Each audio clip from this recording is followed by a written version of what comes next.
Good day, ladies and gentlemen. Today we'll be taking a look at the various glorious courts that decorate the tranquil lands of the mortal realms. Beautifully adorned castles inhabited by stately nobles, ruling over cultured citizens. Or charnel pits filled with the rotting meat of over hundreds of innocents, brutally slaughtered to fuel the grisly banquets of the deranged Count of Bathelloren. Whatever your take on the matter, it is time for the Flesh of the Court faction video, and we are going to start off with the Grand Court of Morgaunt. You had a bad day and everything changed. Once upon a time, all the way back during the Age of Myth, there used to be a magnificent empire in Shaiish, a feudal society ruled by noble kingdoms according to an honorable code, well protected by questing knights and nobles who earned their titles by taking down the many horrors that plagued the realms during these early days. Many brave warriors gave their lives to slay the necrotic monsters and carrion creatures, but as a result of that, the kingdoms could prosper. That was not the end though, as these Nagash-worshipping villagers lived together in peace with the undead. A council of resurrected elders would advise the king, or mummified family members might help bear the physical labor during harvest season. Altogether, these knights had created an undead utopia that made Nagash proud. All of that changed, however, during the Age of Chaos. Alongside the typical dangers of the realm of death, the forces of both Archaon and Sigmar had launched a crusade into Shaiish. This caught the relatively peaceful kingdoms of Morgaunt in the crossfire, and this led to the utter destruction of life as they had known it. The knightly orders were almost savaged to extinction, and the undead were exorcised by Sigmar's holy crusaders. Without their guardians, the poor villagers of Morgaunt formed a juicy target to which the slaves to darkness flocked en masse. In order to prevent breaking the TOS, as well as your sanity, I'll refrain from speaking of the horrors inflicted by them, but trust me when I say it wasn't all too kosher. However, when all hope seemed lost, the Summer King arrived. See, when that hammer-wielding imbecile decided to beat up Nagash's domain, he wasn't all too considerate about what he smashed up. So when his forces stumbled upon a massive magical fortress, they quickly resigned this to a free de-assembly process. Unbeknownst to them, this wasn't one of the great necromancer's secret bastions of power, but it was a prison, supposed to keep the most dangerous and insane creatures of Shaiish safely behind bars. One of the inhabitants of this so-called shroud cage was the wacky vampire king Asheron. Asheron was originally one of Nagash's most beloved generals, however after being sent on a scouting mission into the grave sands at the realm's edge, he returned with a broken mind and an unquenchable rage against his former master. A massive rampage later, he was trapped by Neferada and locked up in the shroud cage, where he was driven even more insane. Okay, so how is this relevant? Well, upon his release, his former knights and lieutenants became reinvigorated with his power, but also became afflicted by this insanity. This led to a whole bunch of insane ghoulish vampires who believed it was their divine duty to restore the pillaged lands of Morgaunt to their former glory, going on glorious rescue missions to save the remaining peasants or die trying. And in a way they did so, as they did manage to secure a large amount of territory, and they did save a bunch of civilians and knights who joined the cause. However, for every villager who turned into a ghoul and joined a new kingdom, a dozen were brutally murdered and turned into food. Chaos and Order forces alike were forced away from their land, but while the Morgaunts believed this to be a noble and honorable war, with great feasts and victories worthy of a poem, the war in reality was nothing more than a cascading wave of bloodshed and madness, with the vampires and ghouls feasting on friend and enemy alike. This horrible, cannibalistic orgy of a crusade has been going on ever since, with elements of old Morgaunt still shimmering through as part of the delusion. Titles and blessings are still given to those who slay the monsters that threaten the weak, with no foul creature being more worthy of promotion than slaying a Stormcast Eternal. The Order still vow to liberate and free the downtrodden from the gods of chaos, but especially from the vile gods of order who betrayed them originally. And great efforts are still put into creating imposing works of art to show off how civilized they are. An effort largely put to waste by the fact they mostly use bones and viscera for these DIY projects.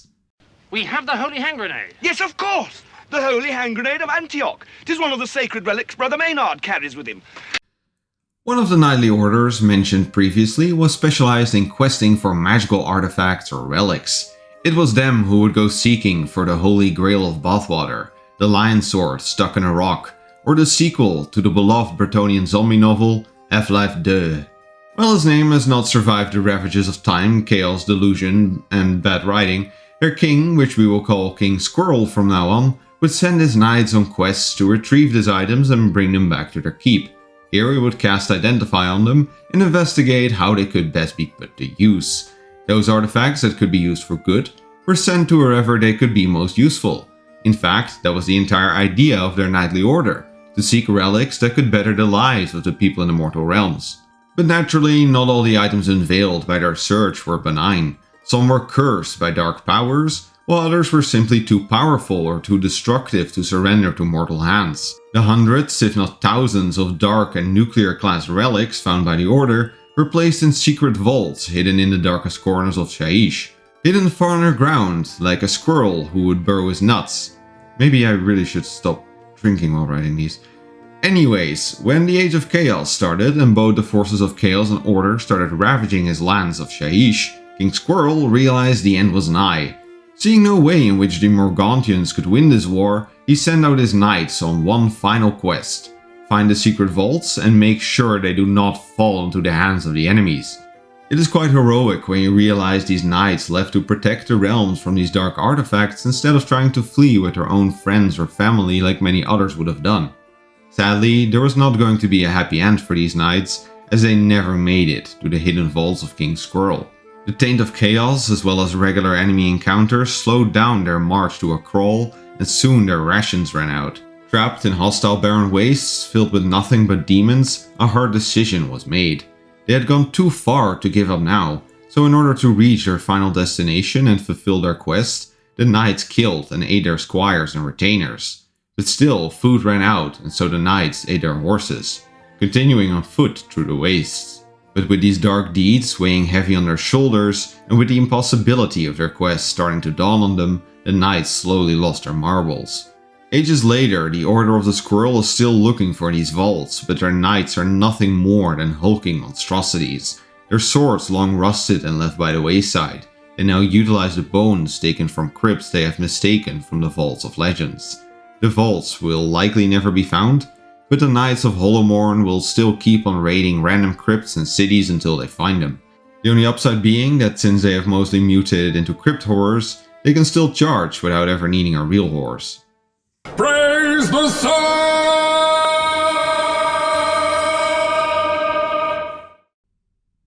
During the Age of Myth, there were some societies who had dared to settle in the fiery desertscapes of Akshi. Akshi, the realm of fire, as you might imagine, already tends to be pretty hot, but these locales were exceptionally prone to the scorching rays of Shaiish.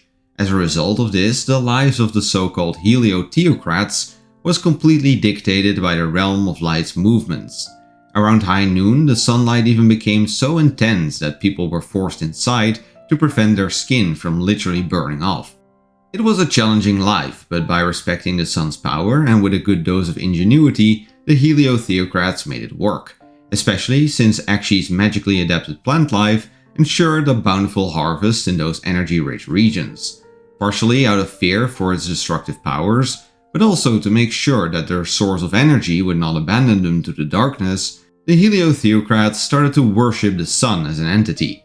They would burn a third of their produce in large ritualistic pyres ignited by the light of Shaiish, acting as a sacrificial tribute to stay in the sun's favor. When literal armadas of cornflake ambassadors started to take over Akshi, their peaceful sun cult was soon obliterated, however. And like many others, the people were left to the mercy of the Dark Gods, a resource the Dark Gods seemingly had run out of eons ago. But surely the sun would be able to save them from the encroaching darkness, if only they could muster a large enough sacrifice. One small issue though with that plan, as the Chaos armies had pillaged all of their fields and storages, meaning they had nothing left to give. Or did they? Embracing their inner black player, they tapped 2 swamps and started sacrificing all of the weak and elderly. Hundreds were dumped into the pyres and the stench of burning flesh could be smelled for miles around. Soon their piety was rewarded, and an army of holy angels descended from Shaiish to cleanse the lands of chaos. And with that, I mean a bunch of vampires smelled the pleasant aroma of human barbecue and decided they wanted a piece of that. After all that, the Blisterskin Court was born, a weird mixture between sun worship and cannibalism. The ghouls of the Blisterskin consider nothing more divine than being blessed with wings, as this allows them to be closer to the holy light of Aish. Whenever they slaughter an army, they leave a third of the corpses to blacken and scorch in the sun as an offering, and most importantly, they like to bathe in the sun. This is the reason why the Blisterskin are so dark-skinned compared to the other ghouls, and also why all of them have severe burns on their backs. The smell of scorched skin caused by this practice is so bad that the army can be smelled from days away, which is kind of fucked up as most forces won't be able to outrun them. Because the Blisterskin's aerial focus makes them extremely mobile, and while most forces have to seek shelter during the warmest hours of the day, these ghouls will keep on marching 24/7. We are 2 months away from enriching weapons-grade uranium to be used for peaceful purposes. And finally, there is the Grand Court of Gristlegore, whose pure savagery and capacity for wanton destruction knows no limits.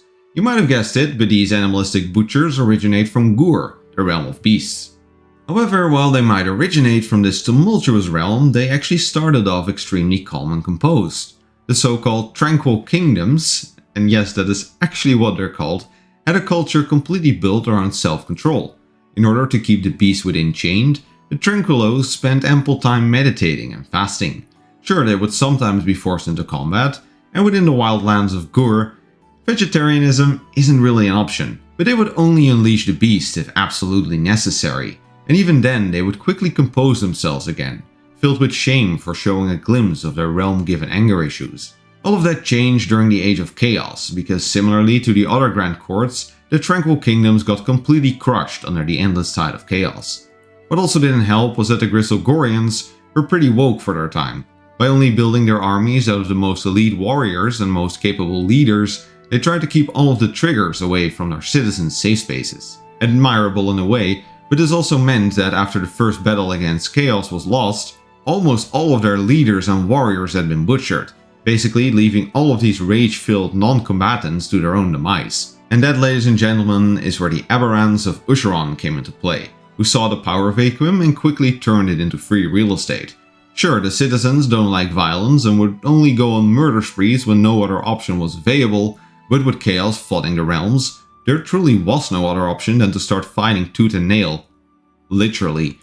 During decades of constant warfare against the most brutal forces imaginable, while being led by the delusional vampires of Usheron, the court naturally lost all of their zen. They went on a rampage of biblical proportions, and by the end of it, nothing was really left of their previously controlled nature.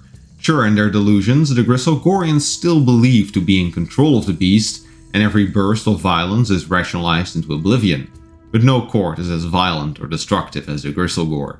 Potent spellcasters leave entire forests uprooted, while literal armies of terror guides and zombie dragons turn every living being into marmalade. And when the dust settles, the mindful ghouls can peacefully rip apart the corpses and bits that litter the area, all while still believing themselves to be calm pacifists. And that basically brings us to the end of all of the fleshier courts. I went a bit more in depth for all of the major ones, as the minor ones often have little more than 1 or 2 sentences of lore. This really is an army for which you are encouraged to create a series of your guys instead. But to provide some inspiration, I will go through a bunch of the minor ones in record speed. Court Witherclaw has defected from what they consider the vile undead creations of Nagash. Wanting nothing to do with these filthy vampires, they build a shining citadel in the realm of life, from which they have repelled plenty of undead attacks. But don't be fooled, the castle is still built out of bones and gore, even though the ghouls don't see it that way. The gluttonous carnival believe they are being hunted by some eldritch being and have been on an exodus from nowhere in particular since their creation, always hungry and always on the run from something which may or may not exist. These ogre-like Mordants are clowns indeed. The Court of the Skinless Sultan is pretty similar to the Blisterskin, but follows around the Bad Moon instead. Gloomspite Git's leader Scragrod has put out plenty of bounties for anyone who can bring the Sultan to his asylum. As it turns out, this abhorrent is surprisingly good at predicting the Bad Moon's movement. The Yearning Court once went on a cool quest through a series of realm gates. Unfortunately, their leader was lost during transit, and panic soon followed.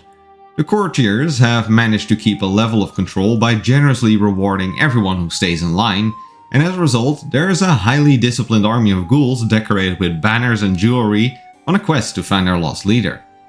Court of the Night Stalker is led by an animal rights extremist. They exterminated and ate all of the Bonesplitter orcs in their territory, who they saw as evil animal poachers. This caused the populations of god-beast-like anime animals to grow exponentially big, and they then went on to destroy the surrounding settlements. Anyways, the Astral Templars are still in the process of pest control as a result of this. Court Dreamgeist was once attacked by a Slan Starmaster. They were so kooky they drove the frog insane, which caused his army of magic dinosaurs to turn onto themselves. Becoming nightmarish abominations, the creatures conjured up by the Slan started a war that was as much real as it was inside the Starmaster's head. You know elephant graveyards? Well, the Sigmar Court found a dragon version of that called the Fields of Dracothion. And if you guessed they specialize in zombie dragons, you get an imaginary golden star. The final court for today is the Sunderborn Court, whose lore is rather funny. King Hookfane, an abhorrent vampire, tried to make his ghouls more powerful by feeding them copious amounts of vampire blood. This worked really well for a while, until the crypt horrors became addicted. They then turned onto their abhorrent overlords and ate them all. Currently, this more than specialized court is still on the hunt for more vampires to snort. Altogether, the lore of the Fleischer Court factions is as tragic as it is funny, with a wide variety of possibilities for how to shape the identity of your group of ghouls if you want to move away from the four main ones. I'm personally still on the fence which one I would call my own personal favorite, but if you were to be able to make a decision, please share it in the comments. And if you would like to read some more about them, then make sure to tune in next week for a review of Ghoul Slayer by Darius Hinks. See ya! You've reached the end of this Vox message. If this sparked your pleasure centers, make sure to anoint the subscribe button. Thank you for visiting Bathelloren. May the Omnissiah be with you.